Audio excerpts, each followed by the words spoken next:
Action Shahraj साहब जो महकमे के एक्शन साहब उन्होंने मैं था बजाते खुद रोक के था दसिया कि भाई माड़े मकानों को खतरा हो, ठीक है। उसके बावजूद 3 साल हो गए तो अगर दीवार लगदियां रही हैं ऊपर 70 दीवार ला रहे हैं ठेकेदार, ठीक है।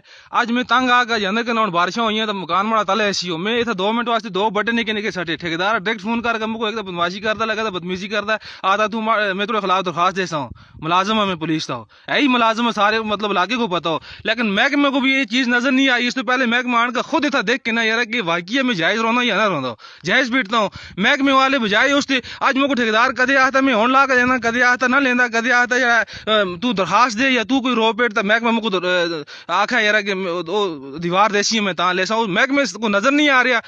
पर लोग ये महकमे डोगियां ना लोग डाली दिए, ठीक है। लिहाजा मैं ये गाड़ी रोकी था, ठेकेदार साहब मुझको आता है मैं तेरे खिलाफ पर्चा करा लता, ये जो भी है जो भी मामलात होता है उसका जिम्मेदार पिछले एक्शन साहब नो, ठीक है, SDO शहरात नो, ठेकेदार खुद आओ।